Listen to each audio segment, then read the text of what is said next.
Welcome to Marketing Matters with Wheel Media. Today, I have the pleasure of interviewing my good friend, Ian McNichol, CEO and co-founder of Icon. But we go back further than that, don't we? We've known each other for some time, and most grateful to you for bringing me on to Wheel Media and for all the fun we've had before. We used to meet up at dental conferences like, my gosh, 3-4 times a year before I joined the team. Oh, yeah. It's been a good process for sure. Good history. It sure has. And now your greatest venture here is with Icon. Tell us about Icon. Yeah, Icon has been really an interesting and a fun process. It's an innovative approach, maybe a new spin on a dental group platform. So there's a lot of DSOs out there and different group structures, and some of the more, I'd say, modern formats are more like a dental partnership organization, and that's really what we are at Icon. It's been a really interesting process how we've launched the platform and designed it. It's really different than a lot of things that are out there, and our doctors really love the model. It's taken a few years to get it to the point where it is now. It's been quite a huge amount of work, but it's a ton of fun, and we're the place we're at now is exciting. We're really pumped where we're at right now. Knowing what I know, it sounds like you've assembled a phenomenal team. I would love to know more about the difference between a DSO and a DPO, which it sounds like that's what you are. Yes. Yeah. So in a DSO, a dental support organization versus a DPO, dental partnership organization, legally and structurally, they're quite similar. You've got shared ownership where doctors and management, have common shares and ownership. Sometimes there's an investor or not. In our case, we don't have investors. Maybe we will in the future, but we don't need them right now. Mm-hmm. And so from that perspective, there are similarities, certainly. Where the differences really come in is in terms of the control and is it more of a true partnership setup versus more of an employee setup. The DSO, also kind of a lot of times referred to as corporate dentistry, right? They tend to historically look at doctors as more of employees. That it doesn't really foster a great working relationship or longevity. And so there tends to be a lot more turnover, doctor turnover and staff turnover in the traditional DSO format. Mm-hmm. In a DPO, we really treat the doctors more like peers, like business partners, co-equals. And so when we structure, a partnership with the practice, we're actually buying the non-clinical assets, right? So we'll buy the goodwill and the accounts receivable and the the marketing, branding, and the equipment in the practice itself. So basically non-clinical assets. The doctor will continue to own their clinical EIN, and they will continue to own all the patient records and charts. We really build a firewall between the clinical and non-clinical. So in our model, one of the things that we found in the research process was doctors really felt strongly about having control of clinical autonomy, obviously, and also over practice staffing. And that's actually not normally the case that they get those things in a traditional DSO approach.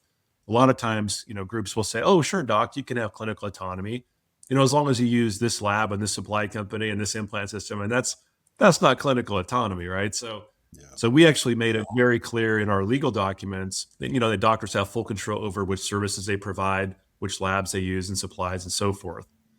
Similarly, like in a lot of groups, once a doctor joins a group in a traditional model, that group, the DSO, the corporate, whatever you want to call them, they have control over practice staffing. And so a lot of times they will have the ability to come in and, hey, your office manager, who's making $85,000 a year, who's been there 20 years and, maybe they're doing a great job running things, but we're going to bring in somebody new for $45,000 a year. And so, hey, we saved $40,000 a year. Aren't we geniuses? And no, you're actually idiots because you just destroyed the culture. Nobody trusts you. Doctor's mad. It's a nightmare. And this happens all the time in these groups. And so again, when we designed our model, we really spent a lot of time. Honestly, I spent like an 18-month process. I interviewed over 200 doctors and I asked them questions like, what would appeal to you about joining a group? What would an ideal situation look like? What kinds of things give you heartburn about running a private practice and you'd love to kind of get rid of those things? And then the flip side of that coin too, what horror stories have you heard about groups and corporate dentistry and stuff like that? And over the course of that process, that really was like an 18-month process of research and then initial doctor recruiting to really hone in and continue to fine tune our business model. And so, the clinical autonomy and also the practice staffing control. So our doctors have full control over hiring and terminating and setting of pay, setting of benefits for all their practice team members, and they maintain their branding. So it's truly a partnership. Our team handles the non-clinical aspects, and the doctors really have full control over all the clinical and practice decisions. And there's a lot more to our model, but at a high level, those are some of the differences between a DSO and a DPO. Really, the doctors have significant control and autonomy, and that's what they should have. So I can see why the DPO model would be so appealing to a dentist that wants to grow and do so in a group setting.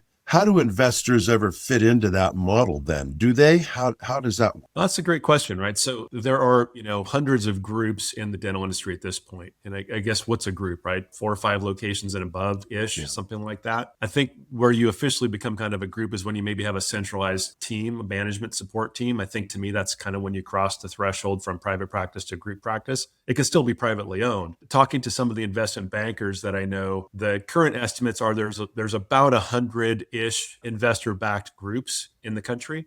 And generally, investor-backed groups are going to be, more like your 20 locations and above, right? Bigger, even 10, 15 locations and above. And so when you have investors in a group, they're typically going to own 40 to 50 or 60% of the group of the equity. The doctors will usually have maybe 40 to 50% ownership, and then the management team might have around 10%. And that's a kind of a pretty typical layout and structure. We thought about going down that road, with investors, and we were strongly considering it. We were talking with investors.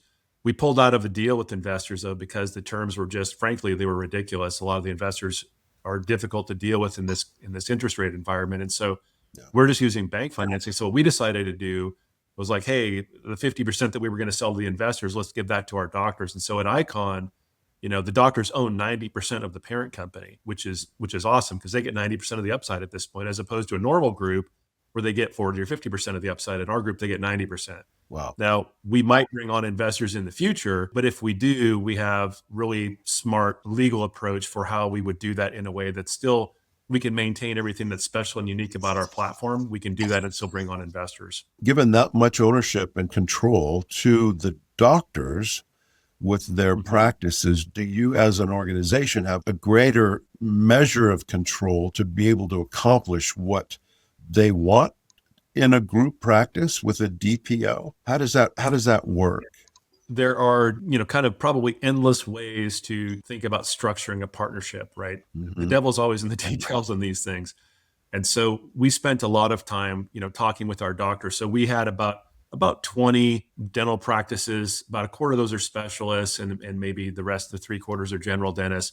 So of our initial group that we launched with our DPO, we have about 20 practices in our group when we launched, and those were functionally like co-founding doctors with us. And so we developed the business model, the legal documents, the operating agreements. When you join a group, you're going to sign as a doctor, you're going to sign about 6 or 7 different documents, legal documents. There's an operating agreement for the business.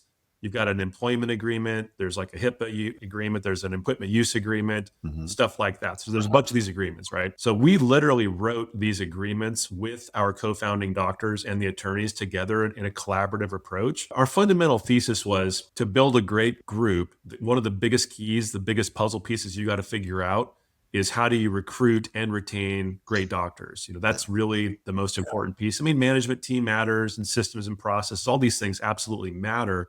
But the most important thing is getting great doctors and then keeping your great doctors, right? I asked all of our co-founders, we spent months and months and months kind of tweaking and fine tuning things. Well, what about this? And what about that? And so the details of how our business is structured, to answer your question, is very fair and balanced for both sides, for the doctors on the practice side and then for the platform side as well. Okay. For example, they have full clinical autonomy and full practice autonomy to take things to extremes just to kind of test, well, how does this work? What if this happens, right? So what if a practice joins a group? If they have full practice autonomy, what's to stop them from going out and hiring a whole bunch of people, right? And all of a sudden their costs go crazy. Yeah. Or maybe they go out and they start using way more expensive labs, or they buy way too many supplies. And so they dramatically increase their costs. Well, they have autonomy. They can do that, right? Well, not really, because we mutually agree upon a budget. So when a practice joins us, we'll have a mutually agreed upon budget and says, hey, look, all the major cost and expense categories, we're mutually agreeing that these things are going to stay in a similar range to where they've been historically. So while you have full control over the decision-making, you don't have full reign to just spend as much as you want on everything, right? We're agreeing to a budget, right? Okay. And so that gives them full control and autonomy, but it also protects both parties, frankly, from making sure that we focus on financial performance and margins. And the flip side is also true. Like on the corporate team side, which we call ourselves the support team, what's to stop us from going and hiring a whole huge amount of people on our side? And then we also could tank the corporate profits, right? The Right. platform profits. Yeah. So similarly, we have a budget on the platform side that we go with the board, and the board approves that kind of a thing. So that way, both sides have mutually agreed upon budgets that keeps everybody transparent, on the same page. And frankly, because we're all shareholders in the company together, we're all aligned financially.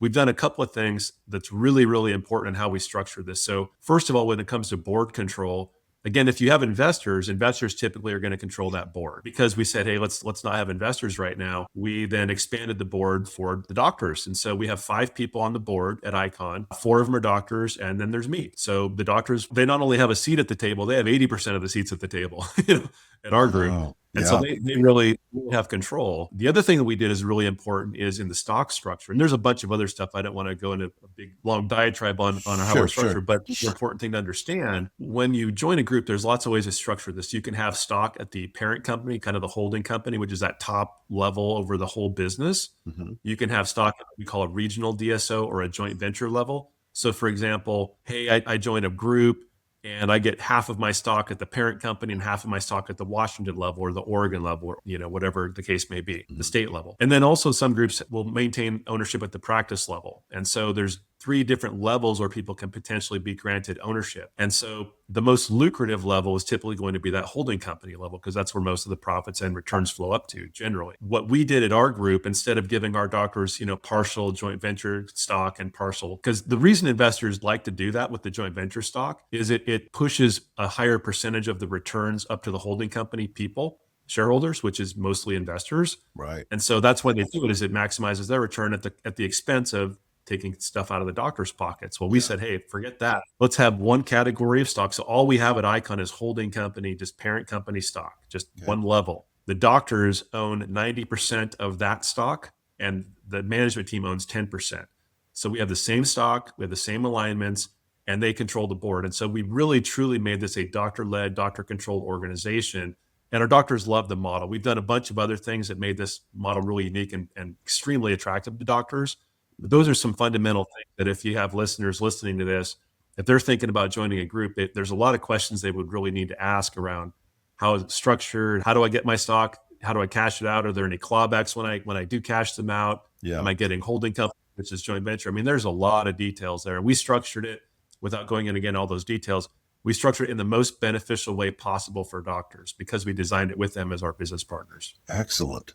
That is unique. Historically, a doctor looks at a group setting for his future to some extent as a way to exit. How does this model represent a unique opportunity for, maybe a retirement approach? Yeah, what's interesting about the DPO model is it tends to attract younger doctors. Mm-hmm. Early career, mid-career, early mid, something like that. So most of the doctors in Icon are probably mid-30s to late 50s, probably most of them in their 40s and 50s.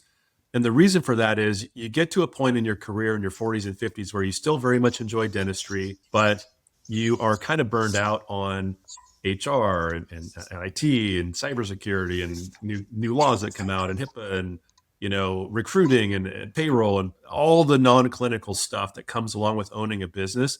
Doctors over time kind of get burnt out on that stuff. Yeah. And so our model allows them to really kind of have the best of both worlds. They can have full control and do their doctor thing to their heart's content. We love that.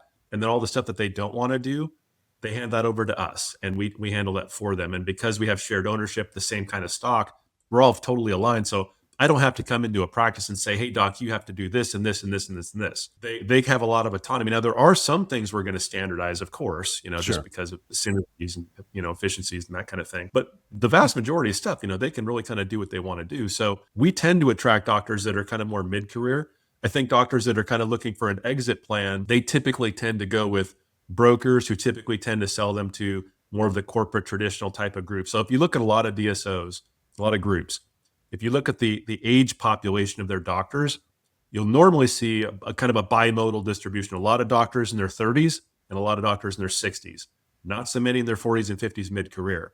Mhm. And that's the traditional approach. And frankly, that's a challenged business model. If that was the only problem with their business model, that's a problem. There's lots of problems with the traditional DSO model, in my opinion. That's Yep. one of them.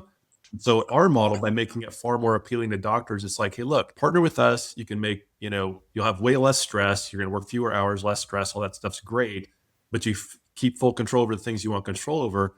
And then we haven't even talked about the financial piece of this yet. The financial piece is massively, the potential is just massively greater in a group than it is in private practice. Now you have to obviously work with it. There's no guarantees, of course, but Sure. the way that the numbers work, a doctor can make way more money in a group than they can private practice. Yeah, let's talk about that, because generally when someone wants to join a group, at least today, they're looking at some big potential upside. They're thinking of cashing out with some incredible multiple, whether it be stock valuation or whatever it is. How does that work with your model? The way that a lot of groups, operate is when you join a group, they'll give you some percentage of your valuation in stock and some of it in cash. What we do is also, that approach, but the ratios can be different because our approach is different. We're not looking to cash people out and usher them into retirement. We're looking to build a platform that's long-term business partners. So most of our doctors are on a 7 to 15 year kind of horizon, not a 2 to 3 year.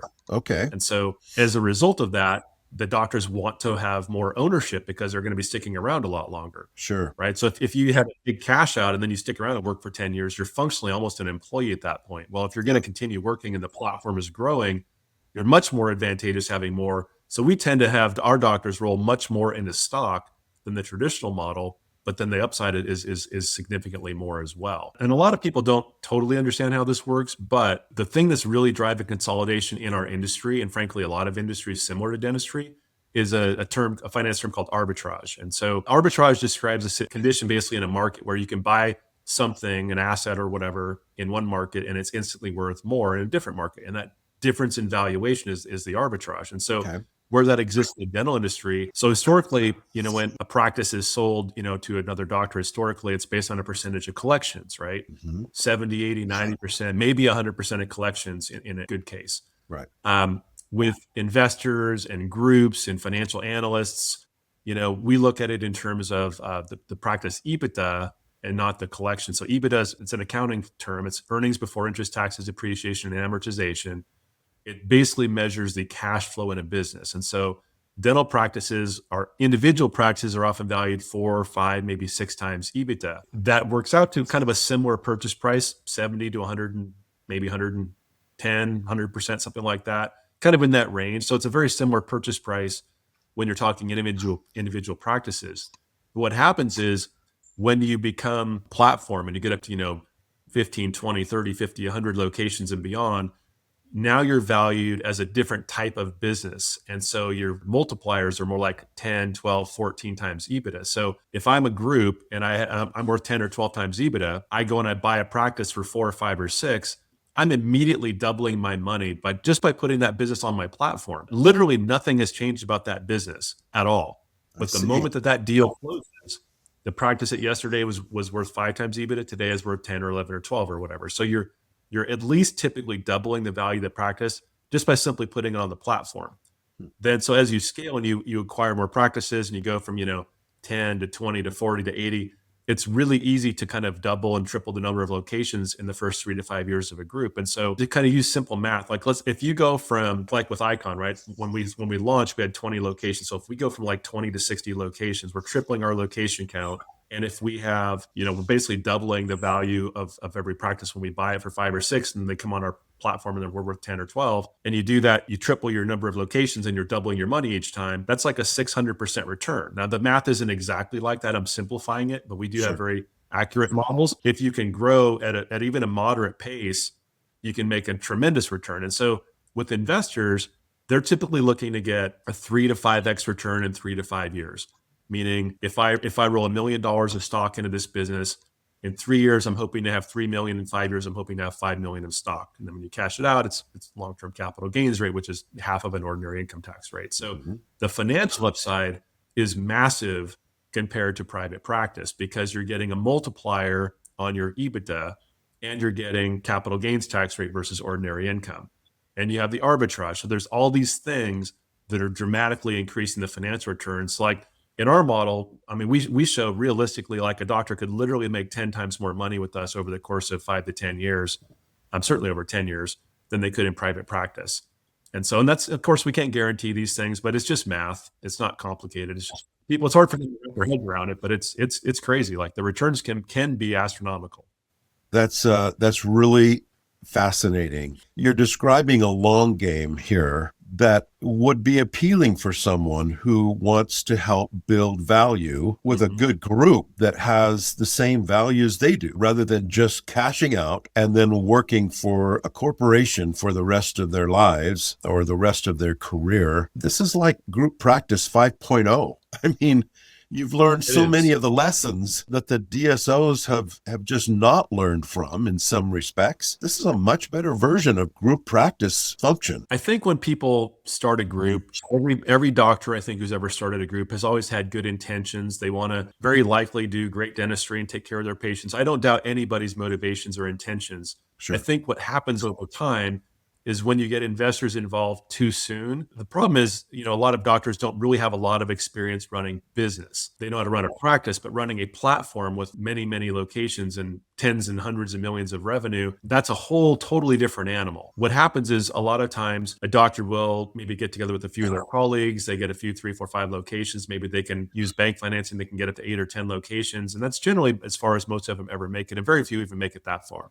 Yeah. Until they bring on bank financing investor financing. And so what happens is as soon as you bring in investors, unless you really have a lot of experience running larger, complicated businesses and dealing with finance at that level, you're always going to get taken advantage of. And this is what happens, unfortunately, to a lot of groups is they start out with great intentions. They bring on investors early in their life cycle. Investors take control and just make it more and more and more corporate, because in most cases, there is a misalignment of incentives with investor-backed groups. Most investors have a short-term mindset. They're looking to sell that business in 3 to 5 years and maximize their profit. Everybody else, the managers and the doctors, they're trying to kind of build more of a long-term approach. And so it's really, really common in groups with investors that are private equity backed, meaning they're short-term kind of focused. Yeah. They don't really care if they fire some people or they get rid of your office manager and bring in a cheaper office manager and you're really mad about it. They don't care because they're going to be selling their business. They're interested in the business in 1 or 2 or 3 years. And so if you're a little pissed off, they'll never hear from you anyways, right? There's too many layers insulating them from the people that are mad at them. Right. So they tend to make these decisions and force the executives working for them to make these decisions. It juices up the profits in the short term, which of course increases their return. But it becomes very much a corporate dentistry approach. And this is why when people hear about group dentistry, they immediately think it's corporate, it's bad for dentistry, I lose control, they just care about money. And that's right. Those are correct assessments from a lot of how DSOs historically operated in the past. Yeah. I will say there are groups like Icon who are figuring it out and are treating doctors more like true partners. And so part of the benefit that we've done at Icon is we've had a really different origin story. We started with, myself and then Jeremy Dixon, who's a general dentist. And Jeremy built a group over 10 years. So he's already built and run a DSO for 10 years, kind of the more old school corporate way. And he kind of learned what not to do as well as what to do based on his previous experience. So we had the luxury of really taking our time and designing this from the ground up with a blank canvas.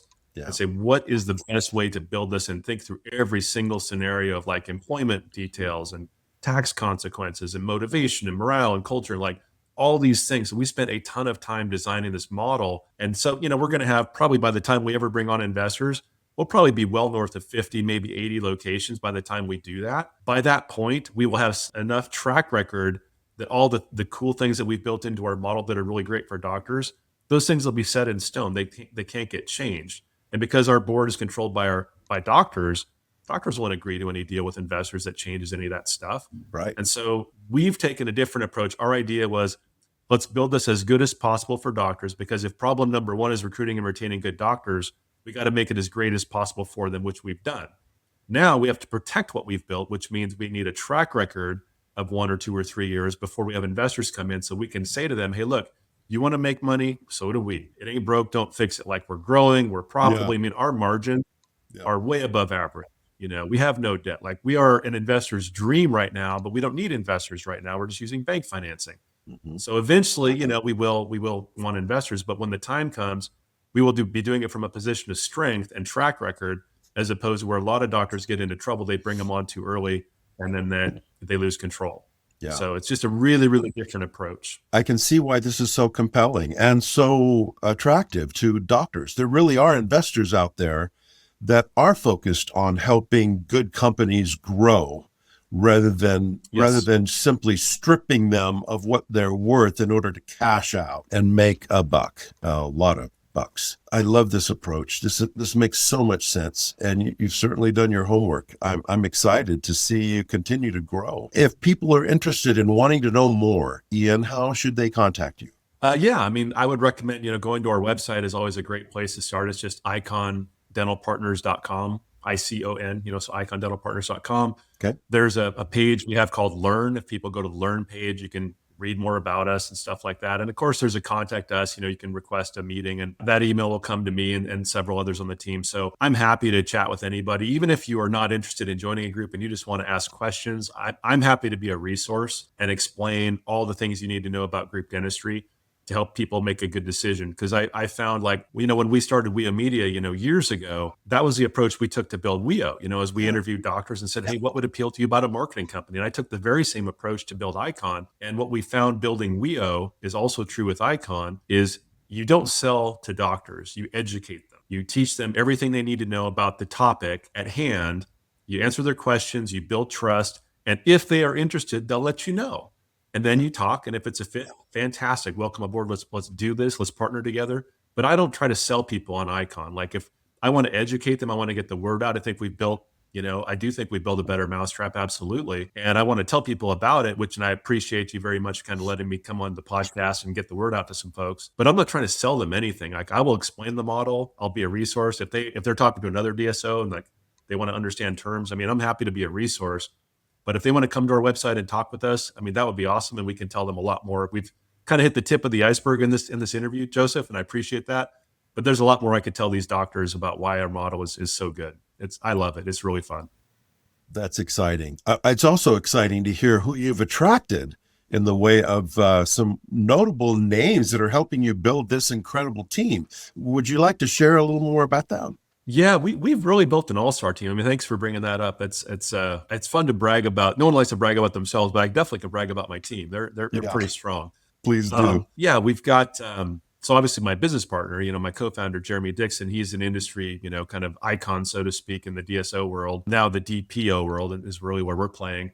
But Jeremy's, he's been in that space for, almost 20 years now. One of the, certainly industry KOLs. We also have Gary Takis. A lot of people know Gary Takis. Gary actually has the number one podcast in the entire dental industry called The Thriving Dentist. Gary has come on board at Icon. He is our VP of Practice Optimization. He continues to still have his private consulting company and podcast, but he splits his time between Thriving Dentist and being a VP of Practice Optimization at Icon. We also have Joanne Majors, another industry legend from the Soft Skills Institute. Joanne has been in dentistry for a long time.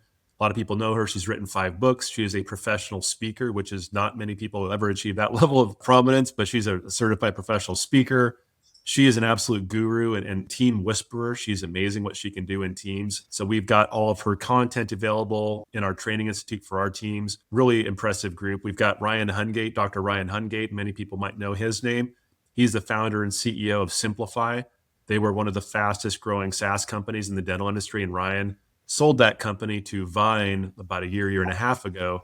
And Ryan splits his time now as he's the chief clinical officer for Henry Schein One, and he's a chief technology officer for us at Icon. We've also got our COO, Andre Kellogg. He's amazing. He has managed very large groups for other groups who I won't name, but he's worked for some other groups and much larger than Icon, and his experience is phenomenal. So we just have a bunch of people like that on the team that are super experienced, industry leaders. We're really lucky and blessed to have the people we have on our team. It's awesome. You really are, Ian. That's a superstar cast. You don't attract people like that if you don't have something of value that is truly a game-changing proposition in dentistry. I'm happy for you. I'm sure you will continue to grow at the very pace that you should be in an industry where there's no question that group practice is the future. It will continue to grow and should for a number of reasons so that doctors can compete and survive in an ever increasing difficult financial world. Thank you so much for your time. It's been great having you here.